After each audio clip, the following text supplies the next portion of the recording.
Signs of the Southland, Sunday, November 21st, 2021. Mr. Grant, as I understand it, you're at the holiday office today, aren't you? That I am.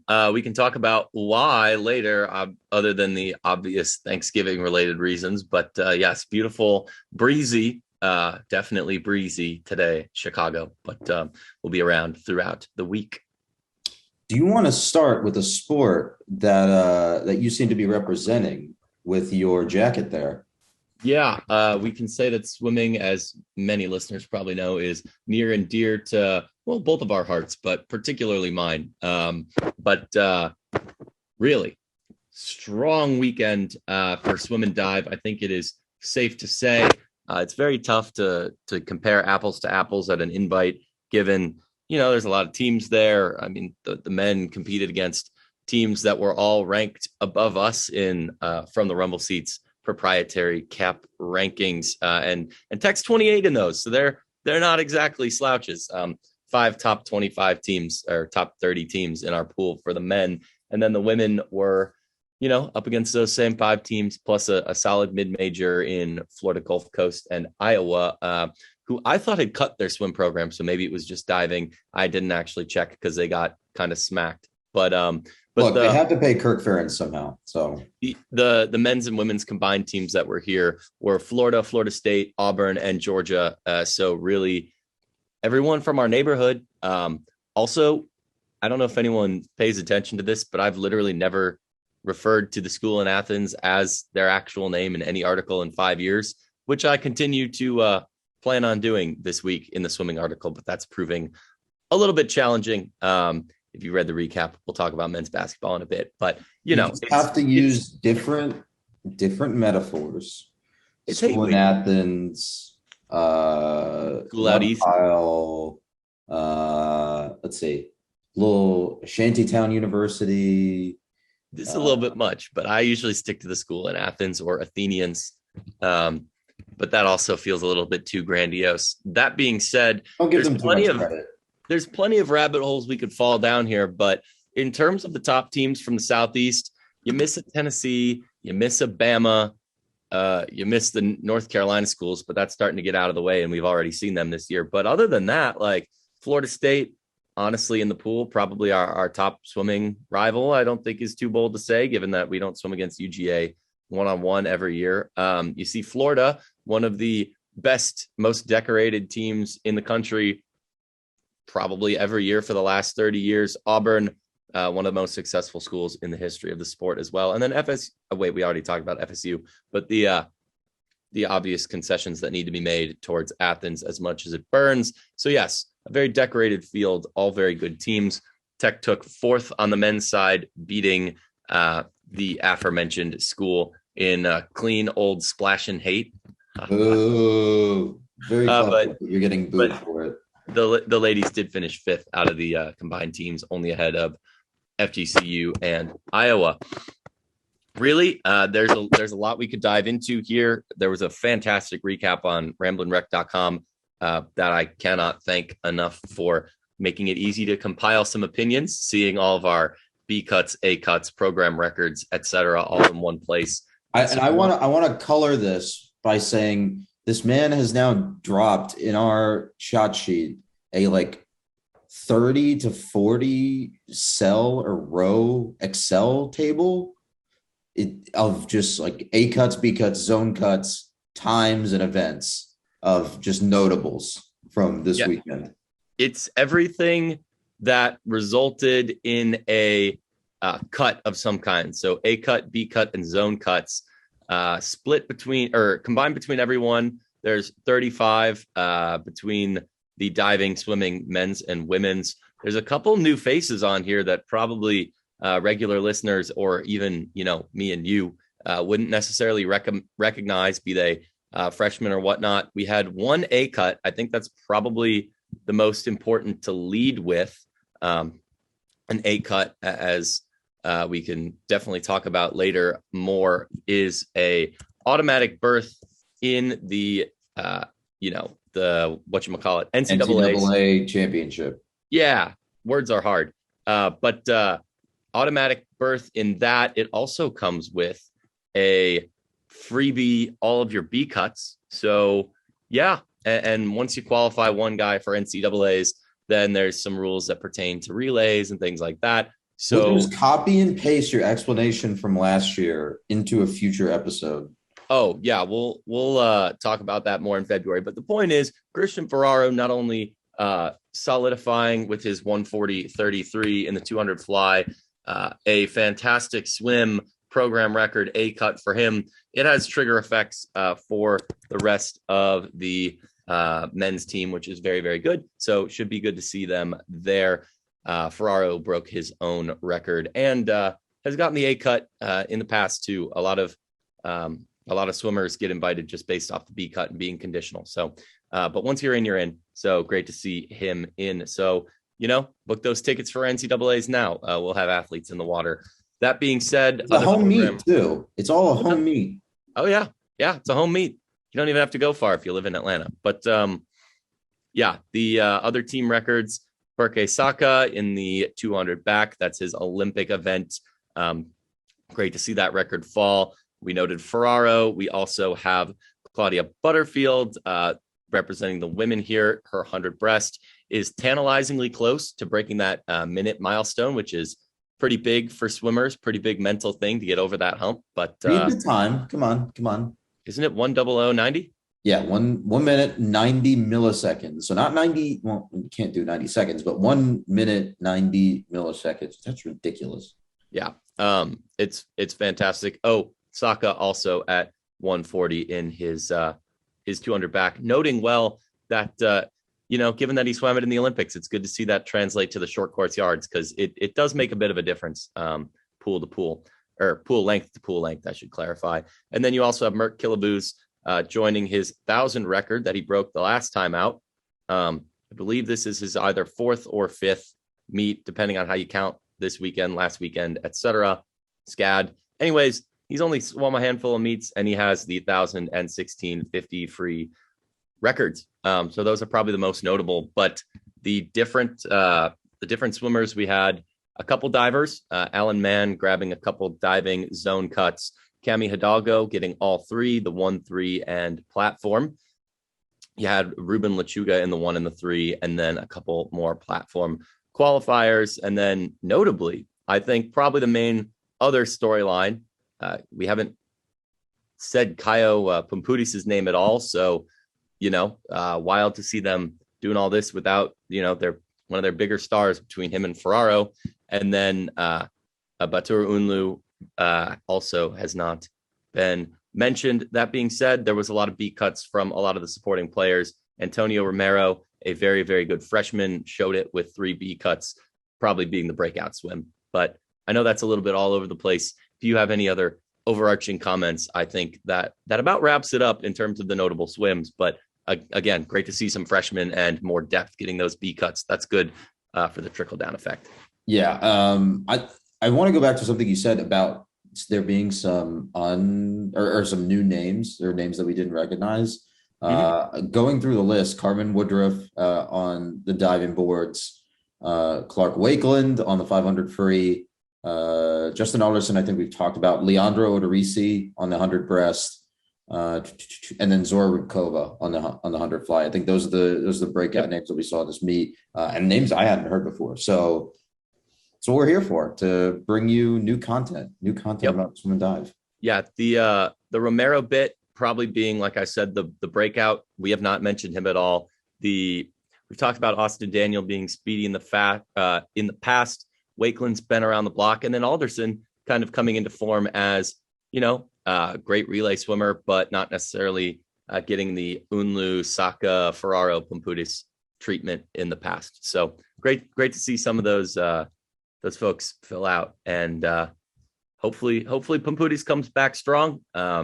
That's probably the main question to take from this, but otherwise, I don't have 2019's GT invite in front of me. I could go find something, but I don't know where or how to find that quickly and efficiently. But at least to my gut, and you can correct me on this, remembering our conversation about the 2019 GT invite, this feels like a stronger finish or a stronger list in terms of. It certainly feels like a longer list of some of these cuts, some of these accomplishments. Yeah. right? I think you're starting to build, and this was something we've been talking about the last 2 years. It's starting to build out that depth in the rotation, and depth in the rotation isn't just a thing for like baseball or football or what have you, but having people that can score points in a swim meet all across the board in a variety of different events is important. And I think that's what we're seeing here. The development of or consistent development as we go through from 2019 into 2021 and 2022. Yeah, I agree. It's good to see development. And this is the mid-season taper. Hopefully we see similar strong results come the end of the year. That'll be attempt 2, but lots of swimming to happen still before then in January and February. What is their next meet? I don't have that on hand. I think that's it for the winter, but I will pull up the schedule real quick. It's not even winter yet. It's not even December. For the fall. How's that for the fall? Better. Let's load more. This is fascinating. We have one more meet for the winter. It is a duel on the men's side, Tech and Northwestern. We've swum them on the road before. And then the women and the diving will be joined by Miami. Miami does not have a men's swim program, but their men's diving is very, very strong. And the women's swimming and diving is well, I mean, the diving across the board is great, but not gonna besmirch that program. They've got a very strong little group down there in Coral Gables. So cool. Let's pivot to a team that was in action today. Women's basketball played a game versus Auburn that finished up just about 30 minutes ago. We'll get to that. But earlier this week, they dispatched East Tennessee State in Johnson City, Tennessee, by just around 23 points. Next week, they'll play Hofstra. They'll host Hofstra at noon on, I think, the 24th. But now let's get down to brass tacks here and talk about this Auburn game. It was a not so great performance, cover to cover. I think we were talking about this earlier. Auburn did not miss a shot to open the game. I don't think they missed one until after the first quarter timeout. Is that right? Yeah, I believe it was well into the closing minutes of the first quarter. And the score was knotted at 6, but Tech kind of froze up and Auburn was lights out, effective from range and also from, just making their layups, making their free throws. A lot of fouls, a lot of charges and turnovers define that first quarter and that first half.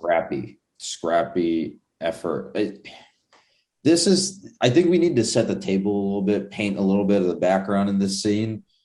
Auburn is 1-2 in 2021, but they only snapped a 19-game losing 15, streak, I think.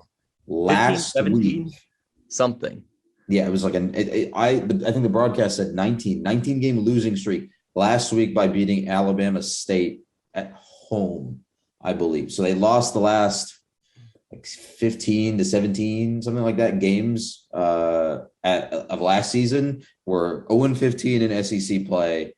I think they had a coaching change this offseason, so that's why you're seeing a little bit more scrappiness this year. But this is when I say bad loss, I mean bad loss on paper.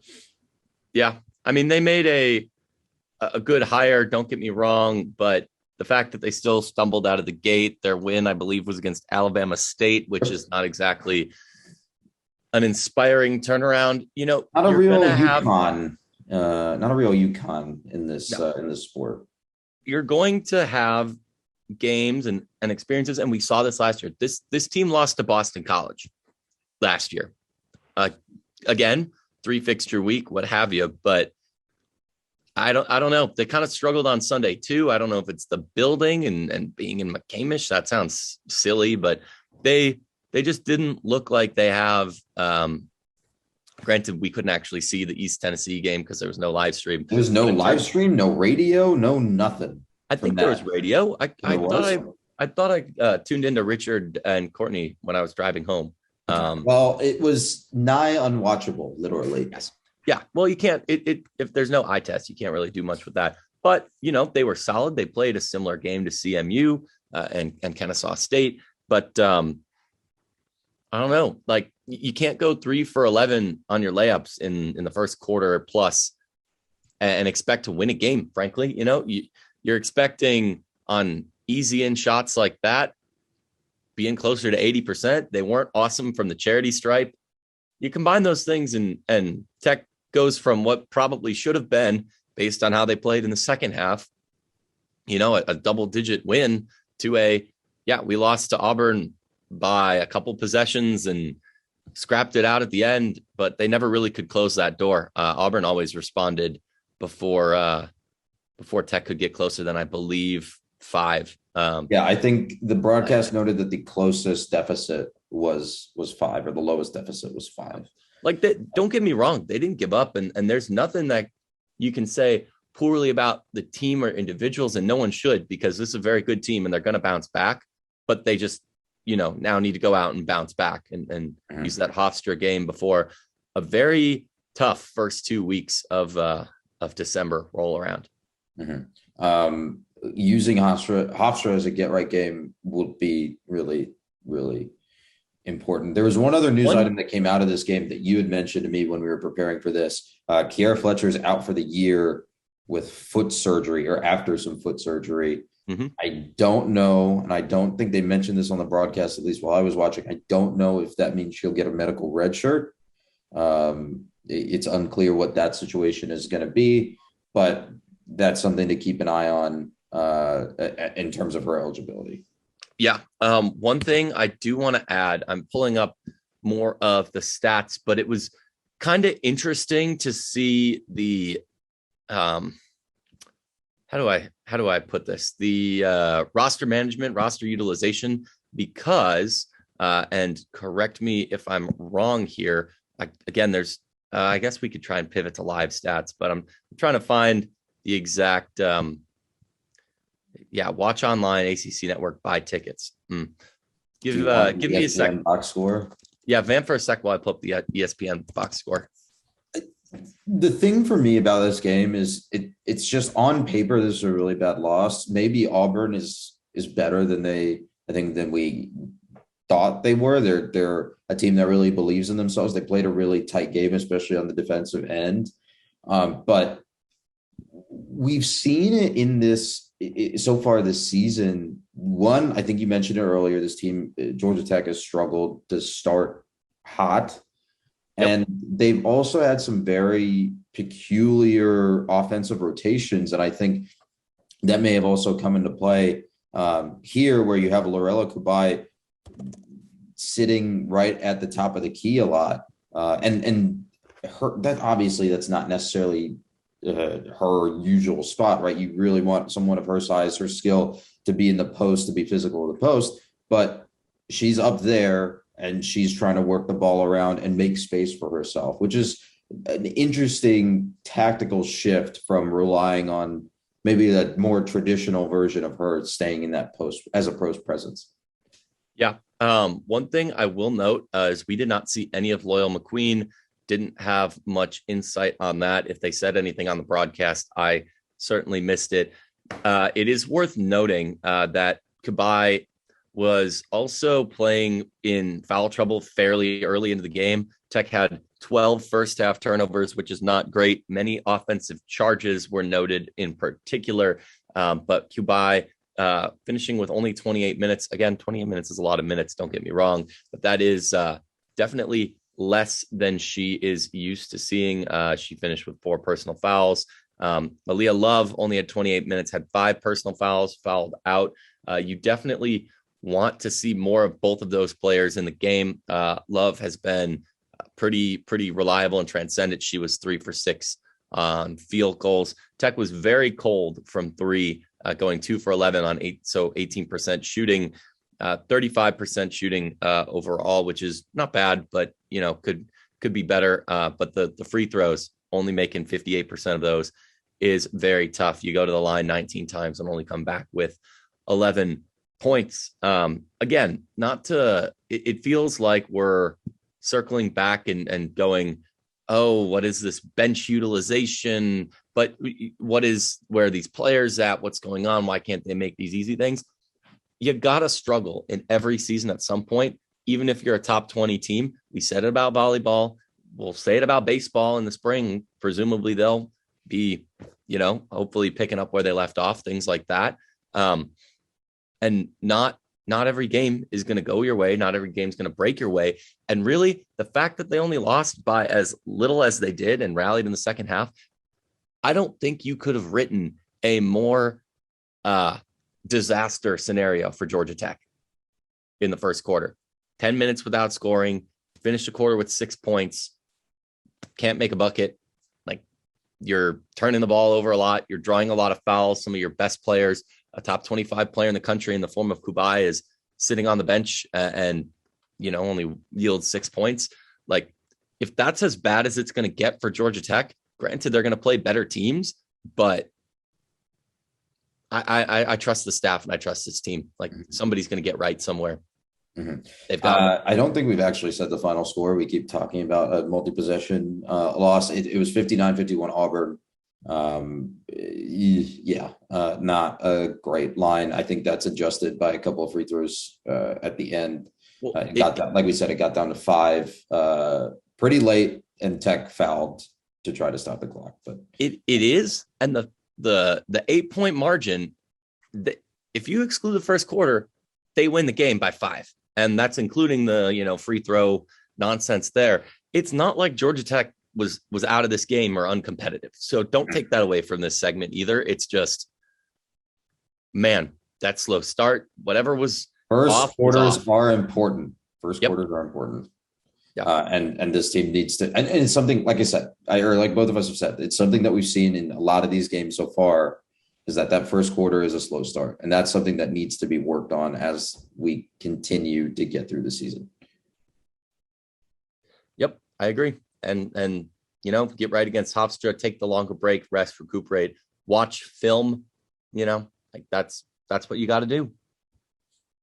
Sounds great. Let's take a pit stop over at O'Keefe before we head back to McCamish to talk about the men. Volleyball had a game versus Pitt at home, number 3 in the nation.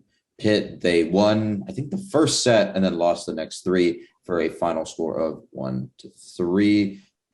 You watched this one from the comfort of your airplane. I don't remember exactly where you were. I did the stress refresh of the live stats for the first 2 sets. And then they were like, all right, go put your phone in airplane mode. And that's when I was like, all right, deuces. Hey, so it was from the comfort of a sky lounge. It was not a sky lounge. I'm not that fancy, but tell me about it. Tell me about what you saw from the live stats, at least. Well, and the benefit of that is it really lets you focus on the numbers instead of the emotion, which you should like, Mr. Numbers Man. College volleyball is a marriage of numbers and words, as I've always said. and emotions, but we can unbox that one in a second. But Georgia Tech played about as good of a set as you can play against a top 5 team in the first set. They attacked with efficiency. They were close to 300 in the first set, held Pitt under 100. And that's how you get an 8-point margin. Pitt had a lot of errors, both forced and unforced. Again, some of that's a little bit me conjecturing based on, watching the play-by-play tick through and the descriptions of what happened. But no, Georgia Tech had about as good of a first as they could have. O'Keefe kind of does that to opponents sometimes, I think, too, before they settle in. But after that, yes, the other 3 sets were close and competitive, but it's tough to not only lose, but lose after you've been winning. I don't know. It's really, really, really, really frustrating. And that's a lot of reallys to know that this is a team that we beat in their own gym and we're winning against and all of those things. And to not, come away with the win, but in front of a sold out crowd, you want to see that. But think about what we're complaining about right now, or we're complaining about a loss, a fairly close competitive loss to a top 3 team. And that's the thing too, Akshay, we went 1-3 against top 3 teams this year. Have we had more than one game against a top 5 opponent in any season ever? I don't think so. And I don't know unless they played a home and home. But yeah, but I think the last time we played Pitt in a home and home, they were like 6th, 7th, 8th kind of range. But even then, the point stands. I get the point you're trying to make. It stinks that this team now sees a 5 in the loss column because really UCLA is a very comparable team to Georgia Tech based on everything we've seen since, and could have gone the other way if maybe that was in Atlanta. But ifs and nuts. No, Georgia Tech only has one head scratcher of a loss, the five setter to Notre Dame. Again, you can't really explain everything away, but the other 3 losses are all the top 3 teams, and we beat one of them on the road. Like that's not a bad year. It's a very like a spoiled position to be in, that we can say, oh man, wish we had a couple more of these. But look at this match, and granted, I know when I landed, I had several texts from several people about refereeing, but I don't. We'll get to that. I want to talk about the numbers first, but finish your statement. But again, the Tech scoring line, we alluded to 25-17 in the first, and then came back to lose 25-22, 25-23, 25-21. All of those are close. That is not a uncompetitive volleyball game, much as last week against Louisville was not an uncompetitive volleyball game. And it's one thing to see like that 3 in the Pitt column and be like, grumble. But I mean, the net margin there turned out to be 8 for us, and then 4, 2, and 3 back to them. That's about as even as you can play. The errors did bite us a little bit in the second, third, and fourth, the third in particular. But no, we were relatively consistent in our hitting and our side out. Like that's not really much more you can ask for. They played a bit of a longer bench, but I think that was kind of by necessity to kind of shake it up a little bit too at the end there. But that's just me. I want to add a couple more things. Looking at the box score here, I think Tech lost 6 points on errors, net 6 points on errors.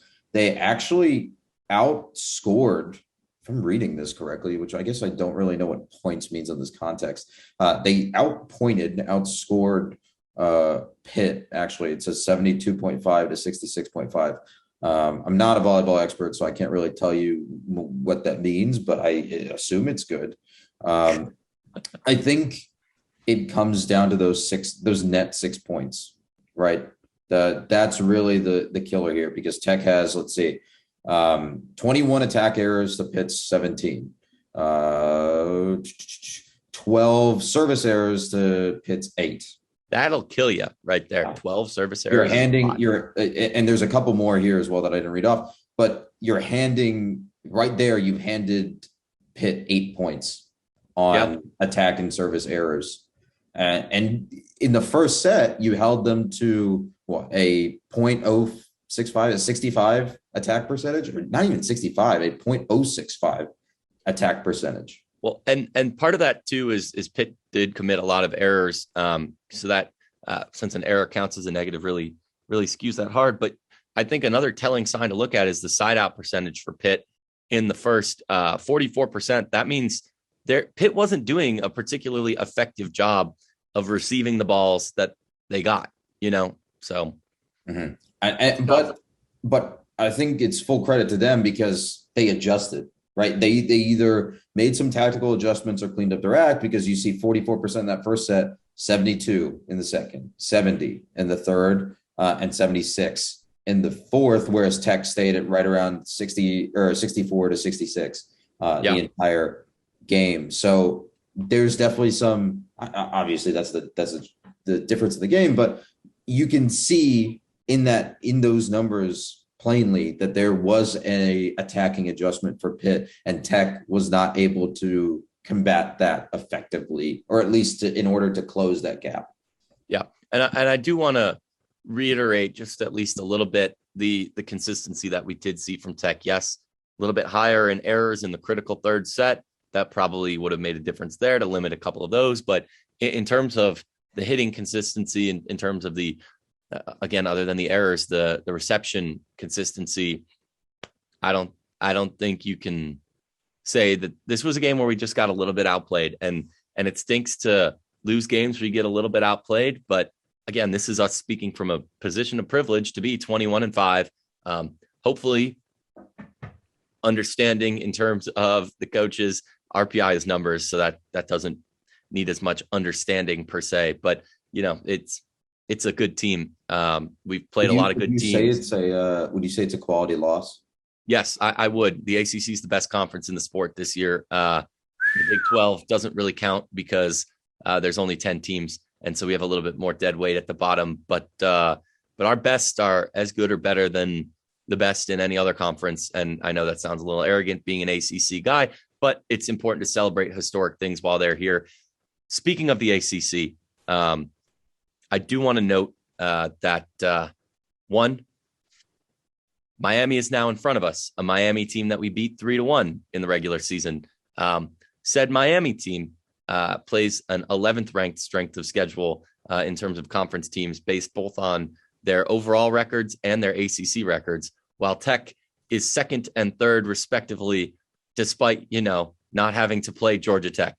So that tells you just how hard it's been. The only team that's anywhere close, Clemson's tough. They got Pitt and Tech twice, and I think Louisville maybe, and then Duke's up there as well. But it'd be frustrating to see such a great year wind up with a 4 in the conference standings, but I don't think that detracts at all from Tech taking a self-assigned tough non-con schedule with a lot of challenges and a tough given conference slate, and it's great to get in games against good competition, because I think hopefully we can see that pay dividends come December, but just got to take care of business the next 2 games. Yeah, and let's talk about those next 2 games very briefly. The first one coming up is the home finale, or at least the home regular season finale, Wednesday on the 24th at 2 p.m. versus Clemson. That'll be on ACC Network Extra. And then Friday, the season finale, regular season finale at Florida State. That's a 6 p.m. tip on ACC Network Extra. FSU, I think we already talked about. We've talked about previously. They are a good team. They're an RPI top 15 team the last time I checked. Yep. That's a really good test heading into tournament time. Obviously, the ACC doesn't have a conference tournament, so this is a straight shot into the NCAA tournament season. And then Clemson is a team that Tech has beaten before and should beat again. Yeah, they need to take care of business there. I'm not going to belabor that point too bad. It is worth also noting Clemson is sold out. So good job, y'all. Tech will have played in front of 4 figures of fans in 1, 2, 3, 4, 5, 6 of their last 7 games until the Florida State game, since we don't know the results of that yet. So that's good to see. And, Clemson's down a little bit, but taking care of business on the road at FSU would be a very good way to close the season, regardless of everything else that's happened. Speaking of things that happened during that Pitt game, I want you to walk me through a video that you found online and posted and sent me a recap of a specific incident during this Pitt game. So for those that are unfamiliar, there's a guy who started out breaking down like Yankees and got big from doing breakdowns of like ejections and stuff like that, called John Boy. But his whole thing is breaking down weird things that happen in sports or maybe confrontations, whatever. And in this game, I believe it was in the 4th set, a Georgia Tech fan walked out of the stands on the east side of O'Keefe. So the non-student side? The band side, the band and commentator side.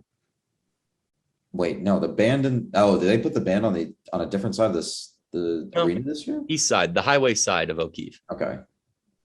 Anyway, continue. Walks out of the stands and gives the ref his glasses, which you gotta be pretty fed up with the reffing. And the breakdown only focused on like 2 plays. I'm sure that was not triggered off of 2 plays. If the game's in the 4th set, there had to have been things, particularly in that 3rd, that was very close. If I had to guess, granted, I didn't watch the 3rd, but given how close it was, I'm sure emotions were at least high. And given that at the time, Coach Collier was, I believe, out of challenges as well. So probably a lot of 50-50 plays. I think we can insinuate from that. Anyways, guy gives the ref his glasses. Ref doesn't like it, but he gets tossed. I believe in the breakdown, the lip reading says, like, you're not getting any more of my money or something like that, which is a silly thing to hold against Tech versus the refs, if I'll editorialize a little bit. But the guy grabs all of his stuff and then marches out with a less than friendly gesture to the ref as well. So, you can say what the gesture was. Why don't you, if you're so in the know? God, he flipped him the double birds. Yeah. It was very funny. It was all very funny. Hey, we take our volleyball seriously at Georgia Tech. Volleyball school, baby. I am, a little bit like, oh gosh, that's a little bit embarrassing. But I am glad that I think we at this podcast are loud stands and supporters of Georgia Tech volleyball. And hopefully you all have followed along on this year, because 21-5 with the opportunity to win 2, 3, 4 more games puts that up there with one of the best runs in the program history. So take advantage of it while it's here, because these aren't guaranteed and they don't last forever. And it's great to see O'Keefe very, very full. So that's good to see. Another arena that should be very, very full coming up shortly here as ACC conference play starts soon. Men's basketball at McCamish Pavilion. Last week they hosted Lamar, whom they beat by 9. We'll talk about their second game from last week in a bit. Just to get through the next week recap, they will play 2 Southerns. They'll play tomorrow, Charleston Southern. That's a 7 p.m. tip on ACC Network. Surprising that that's on ACC Network, because you'd think a Coach K special would be on at that time. And then on the 26th, they'll play Georgia Southern at noon on the ACC Network Extra. Let's talk about their second game of last week. Please do the honors. I do want to note one thing. Coach K is playing at 9 p.m. on the ACC Network on Monday against the this last season tour de force is just so dumb. Anyway, please continue. Anyways, I did very much enjoy being at McCamish in person on Monday, no matter how close and sus that win wound up getting close to. However, noting, as we earlier did, about my presence during volleyball, neither of us was actually in Athens for the game for basketball. And we were subject to the delightful whims of the SEC Network. Georgia Tech in Athens, the stakes being Coach Passner's first win against a team from the state of Georgia. This includes the one in Athens. He had lost all of the so far matchups there. So I believe he was 0 for 4. Tech had not won in Athens since 2013 or over Athens since 2014. In the first half, not going to lie, the Jackets were a little bit slower out of the gate than their hosts. That's tough. That's tough, being in somebody else's gym in front of 10,000 loud fans. But despite that, they never really let it get to more than a 6-point lead, kept clawing back. One could say, and I would probably say this, that the refereeing felt a little bit unfair to myself and called strongly. And given that the fact that UGA was in the double bonus with still half of the first half to go is a pretty darn indicative statement, because Georgia Tech, I get it. Everyone commits fouls. We are not that much one-sidedly worse than any other team that we are out-fouling somebody 10-2. That's absurd. That is absolutely absurd. I've never seen anything like that. Anyways, Jackets did not let that defer them, despite foul trouble for several folks. But I think the main takeaway here in the first half is probably Mike DeVoe's 19 points, which he followed up with 18 in the second half. DeVoe finished with 37 points, the second most in the history of the rivalry. Usher had 21. And, Mike DeVoe had a nice showing 2 years ago in Athens, but it's nicer to walk away with a 10-point victory. I noticed some of the discourse online being like, oh, why are people talking about Tech having escaped? It was a 10-point game. Not saying those people didn't watch the game, but you probably didn't watch the game because up until about 3 minutes left, it did not look like Tech was going to win this game by 10 points. It was, oh no, we've choked away our 10-point lead. UGA is now winning, but Tech was able to rattle off a quick layup, defended shot, and then a second layup to go up by 4, a lead that they never relinquished with 3 minutes to play. I've talked a lot. Do you have anything? You didn't let me finish you were barely disappointed in the officiating bit. So thank you for that. You also didn't lead with the score of the game, which I set you up for. And I am disappointed that you haven't learned how to podcast in the X number of episodes that we've been doing. 88-78 in Athens at Stegeman Coliseum Mausoleum. It really was a mausoleum at the end because you could hear the Yellow Jacket chant ringing around the arena. You could hear "Let's Go Tech" in there for a bit too. Mausoleum. You know where their money's at. It's not in basketball. Hey, all I'm saying is I delight, and I will say this. I grew up as an Indiana fan. I still delight in beating Tom Crean so bad. I don't know what it is, but because it's Tom Crean. It's maybe it's the rivalry too that has made it go from like to like ugh.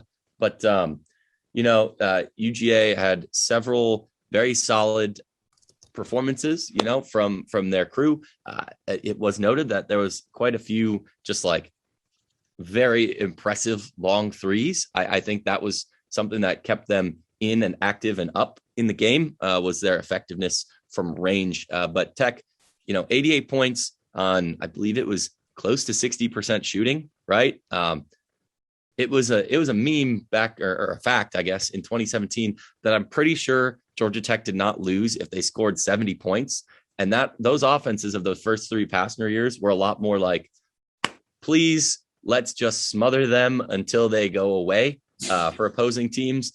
But in this case, it was a lot more of we are really effective with the basketball. And the fact that DeVoe scored 37 was he put the team on his back, and it's what the team needed. And he was, when your shooter's looking good and feeling it, you get them the ball. If that's the person that's going to make your plays, there's no shame in, Okogie having a 40 or 50 point game 4 years ago, just as there's no shame in, it taking Jose Alvarado 10 steals to beat, I think it was NC State. Like if a guy's doing something well, you get him the rock, so.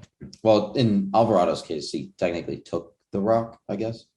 You know what I mean? Like just it shouldn't be diminished as oh gosh, what if we didn't have DeVoe? Because if you don't have DeVoe, Devo Coleman's getting more minutes and he looked great. Miles Kelly is getting more minutes and he was effective and had some very clutch points. Davon Smith, he was in foul trouble, probably a little bit unfairly. Again, we've noted some of the issues with that. And they did all this with a very Lorella Kubai-ish situation for Rodney Howard, with having really no big man, and having him in foul trouble in 4 fouls, like 3 or 4 minutes into the second half, and then losing him with 8 to play. Like that's tough to lose your most effective paint presence. And as noted in the FTRS Slack, great job on developing again, because he's looked like a lot better than he has. So good job for the staff for that. Mm-hmm. Yeah, I think the staff's main idea the last couple of years has been get old and stay old, right? It's all about player development. I think we've seen that with Moses Wright. Now we're starting to see that with Rodney Howard. Obviously, we have a lot of season left to go. But some of these trends that we've been tracking are now starting to bear fruit. I think that's really exciting moving forward. Yep, I agree. I think like somebody asked online about the significance of the win. I don't think that this is we just beat a top 10 or top 5 Louisville a couple of years ago. You know what I'm saying? Like that kind of thing. But the fact is Georgia Tech has showed that we've made some demonstrable improvement. We're getting contributing roles from players that are filling the shoes of pretty big and notable Georgia Tech folks. And, you can't expect somebody to immediately fill 4-year starter Jose Alvarado and most improved player in the last 10 years for Georgia Tech, Moses Wright, immediately. And the fact that Tech has pretty effectively so far. It's been bumpy, but retooled. Shows that something's going well in Midtown. Shows that there's demonstrable progress being made relative to Crean in his 4th or 5th year.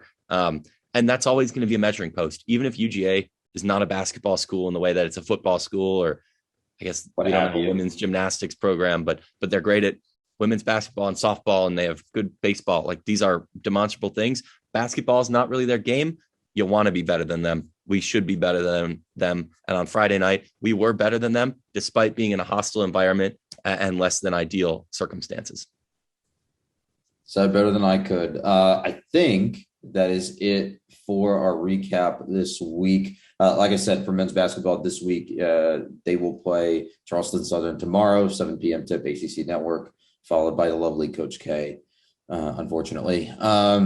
And then again on, I think that's Friday the 26th, Georgia Southern, noon tip on ACC Network Extra. You had one bit that you wanted to end the show with today. I'm giving you, let's check the clock here, 5 minutes. Okay. That being said, I don't think any of us in the greater science of the Southland listening and talking worlds want to talk about what happened on the field. We can rehash that, but it's nothing we haven't already said, and it's nothing that won't make us sad. So I'm not going to put a damper on what was a very emotional and fun win for Georgia Tech on Friday night in basketball. That being said, I did go to the game live. I had been to South Bend once before. It's a historic place. I'd caught the Notre Dame USC game in 2013. Exciting, back and forth. Honestly, the opposite of what we could say about this past weekend's game, but it is incredible. One, the amount of institutional commitment that is very clear to their athletic programs. The concourses around the basketball stadium, filled with letter winners in history and just a tangible connection to the past in ways that Georgia Tech has somewhat in terms of what we see in the edge, but just granted, we don't have any Heisman winners or anything like that, but they have a Heisman display, and every letter winner is engraved on the walls, and trophies everywhere, and lists of academic All-Americans and All-Americans in all their sports. Like, that is the kind of thing that is a nice to have, not a necessity, but I think would serve Georgia Tech well to do more of. The architecture on campus is very impressive. The unification of all of that. Obviously, there's the dome and the library mural, touchdown Jesus, and his lesser known brother, first down Moses, which I thought was a joke that didn't exist. But there's literally real. Moses with a pointing finger around the corner. Real. It is. I saw it. Real. I saw it. It's Moses with the number 1 finger pointing up around the corner on the west side of the library. But and then the basilica is gorgeous. But in terms of what they did to the stadium, it is remarkable how different the feel is. Still very cool place to watch a game. I was upstairs in actually one of the new sections for long and rambling reasons, but I don't know. It shows what you can do to refresh a program that had kind of been in the doldrums under Weiss and into Kelly. Something that needed more of those, the luxury box seats relative to regular seats. And you can say it maybe takes away a little bit, not having everyone as close, everyone in the bowl. And I think that's a fair thing that may be true, but it shows that you can bring in more revenue. You can have parallels a la FSU building the academic structure into the side of the building. And I don't really want to talk about any of the other football stuff, like I said, but it just shows how drastically you can change a place while still keeping it the same, I guess. I don't know. This should be my vague and rambling endorsement of build the new edge and keep up the refreshing that they're doing to Bobby Dodd, because if Notre Dame could do it, a stodgy, dusty program that needed more and needed to put the money into it. Granted, that's basically a bottomless pit of money that you can tap. I still think it shows that it's a worthwhile thing for. There's a bit somewhere in there about the donation plate. I'm sure you can make that joke if you want. The rainbow ends in South Bend. How's that? Creative, allowed. That's all I got. I don't know. It was an interesting experience, and definitely a good game day vibe if you've never been up there. Even if Tech wasn't playing, it'd be just a good place to watch a game. Sure was. All right. I think that's it for us. We will talk to you all next week.